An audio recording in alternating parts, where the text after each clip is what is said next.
Inquisitorial report, Alpha level urgency. I have learned that information so vital it could change the fate of this planet has been located at an abandoned Imperial bastion. This has forced me to deploy troops from my own personal household. Unfortunately, the area is lousy with pink whores cackling and cavorting with their dark gods. Will the Inquisitorial agents be able to retrieve the vital information, or will the wave of cotton candy demons wash them away? This is a battle that can only be fought by WarDollies. Hello again, friends, and welcome to our 5th battle report here on WarDollies. I'm Colin, and today I will be playing my very first game with a new kill team, Inquisitorial Agents. This should be an interesting challenge. Hi folks, I'm Justin. For this one I'm bringing some demons to put the Inquisition to the test. I'm excited to see if they're able to send this compendium team screaming back to the void. For today's thrilling battle, we will be playing the capture mission with Battleground as our board. At the center of our board, the abandoned Imperial Bastion will be heavy cover and impassable, meaning no one may climb or access the tower. The Imperial statues could be used as heavy cover. The wrecks of the 2 rhinos will provide heavy cover and a commanding vantage point for long-range agents. The woods, craters, and tank traps provide light cover. The Inquisition won the dice off and chose to be the attacker. As the defender, the demons chose the left edge of the board. For barricades, the pink horrors place each of their barricades to either side of the forest. The Inquisitorial agents place one to the left in front of the objective, and their second one off to the right, next to the bastion. For my demons of each, I brought an iridescent horror with Trinket of Flux, an icon bearer, a musician, and 4 more pink horrors with Trinkets of Flux, and an additional handful of just generic pink horrors. For TAC Ops, I chose Hold Them Back, Protect Assets, and Secure Center from the security set. Leading my kill team today is Interrogator Tomas with a master-crafted auto pistol and a diffraction field. Next is the Tome Skull Codex, whose consecrated tome is Denunciation. After that is the Scrivener Herodotus with an armored bodysuit. The 4th member of the team is Zian the Mystic. Pistolier Genma is sporting a scoped plasma pistol and a silenced auto pistol. Crazy old Argyle the Hexorcist has a power knife. Sporting twin blades is the Enlightener Wayland. Questkeeper Guy is eager to engage the enemies of mankind. Gun Servitor Gamma will provide heavy fire support with its multi-melta. Deathworld veteran Cade is ready for a fight with his auto pistol, knife, and polearm. With a plasma cannon to provide a secondary base of fire, we have Gun Servitor Theta. And finally, to round out the team, we have the Penal Legionnaire Dax with a hand flamer and chainsword. All of the Inquisitorial TAC Ops for this game come from Seek and Destroy, being Eliminate Guard, Executioner, and Headhunter. Embracing the ever-changing nature of Tzeentch, the pink horrors chose Infiltrate, allowing them to change the order for 1 operative. While the Inquisitorial agents used a tactical ploy, Embed Agents. This grants them the ability to take an additional scouting action this game. The Tzeentchian Infiltrator lies in wait, preparing a surprise for the Inquisition. Genma the Pistolier dashes forward, and the additional barricade is placed in front of Gun Servitor Theta and the Tome Skull. With both teams' shenanigans out of the way, it's time for battle.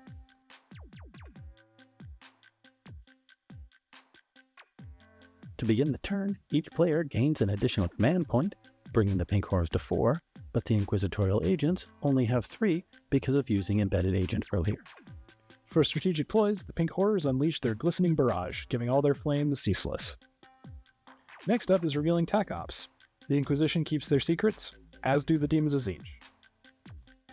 One of the pink horrors vaults to the top of the wrecked rhino and unleashes a blast of coruscating flame at Gun Servitor Theta. The cadaverous flesh sizzles, but the scorched servitor remains standing. Gun Servitor Theta responds with a shot from its plasma cannon, targeting a cluster of pink horrors, annihilating one while the other 2 dance through the plasma fire. Another pink horror moves up to the objective and envelops Gemna the Pistolier in warp fire. The Pistolier staggers, but just manages to keep her feet. Gun Servitor Gamma shuffles forward, and with a blast of superheated air from his multi-melta, returns another pink horror to the warp. Another pink horror climbs to the top of the rhino and attempts to cook the interrogator. Penal Legionnaire Dax dives in front of the shot, trusting his armor to protect him. Pistolier Genma rushes the objective and attempts to eliminate another pink horror. Wounded and disoriented, she misses the target. The iridescent horror stalks forward and blasts Theta, knocking the servitor from its feet. Playing for time, Interrogator Tomas takes a shot at a pink horror with his extended auto pistol before taking cover at the edge of the bastion. One of the horrors sprints towards the objective.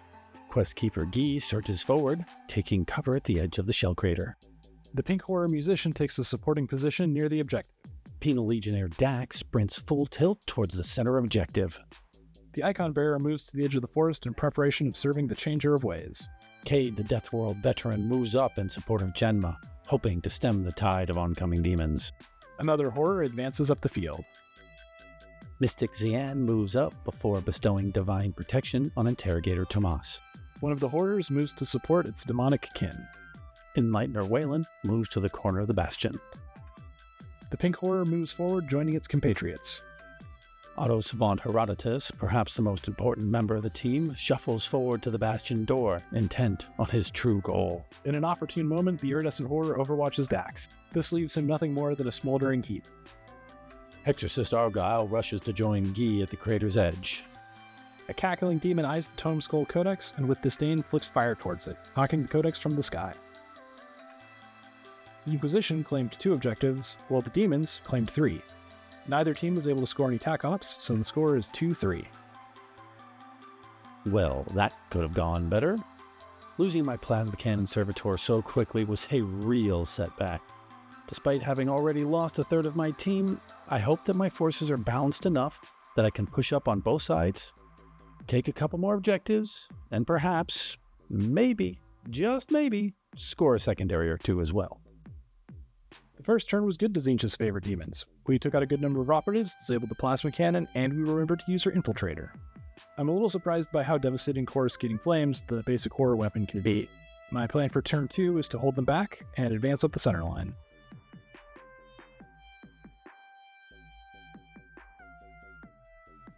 At the start of the second turning point, we roll for initiative, and the pink horrors end up getting the first activation. Both players now get to add 1 to their command points. For strategic ploys, the Inquisition uses Quarry on the iridescent horror. The demons turn on Glistening Barrage again. This enables the Scrivener to use one of his abilities to generate an extra command point for the Inquisition. Moving on to tac ops, the Inquisitorial agents select Executioner, and then choose the Deathworld veteran in an attempt to incapacitate the pink horror directly in front of him. Next, they select Eliminate Guards and choose the horror next to the bastion. The pink horrors then reveal Hold Them Back, Secure Centerline, and Protect Assets.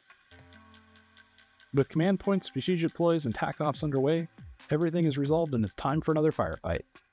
One of the pink horrors moves forward and engulfs Gemna in a gout of warp flame. Seeing Gemna fall, Cade responds with a bellow and charges the pink horror, whirling his polearm in a daft display, only to watch the blade pass almost harmlessly through the demon. The next pink horror shoots at the remaining gun servitor, though the intervening rhino takes the brunt of the fire, leaving Gamma slightly singed. Cowering behind the rhino, Mystic Xian blesses the servitor Gamma with divine guidance. The demonic musician moves forward and immolates the Hexorcist in a cone of pink flame.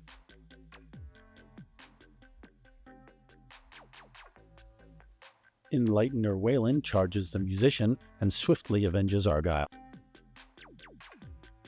One of the pink horrors on the rhino uses his vantage point and rains warp fire down on the Questkeeper, quickly incapacitating him. Gun Servitor Gamma targets another pink horror, but its unholy aura deflects the ball of ionized gases, allowing the horror to survive. The next pink horror moves up, takes aim at the Enlightener, and drenches Wayland in demonic napalm. Interrogator Tomas moves to the corner of the bastion and lines up a shot at the iridescent horror. The burst was spoiled by the chaos and turmoil of the battlefield, causing no damage. The wounded pink horror heeds Tzeentch's wisdom and falls back, disengaging from combat. Herodotus hurriedly scratches down the final set of notes. "This is it, my lord Interrogator. I have it." "Good," Interrogator Tomas responds. "Let us hope it is worth the price. Everyone, fall back." The next pink horror sees that it has a clear line to the Deathworld veteran. Before Cade knows what happens, the flames engulf him. Life as an Inquisitorial agent is hard. Before making a tactical withdrawal, Gun Servitor Gamma overwatches, sending another pink horror back to the Changer of Ways.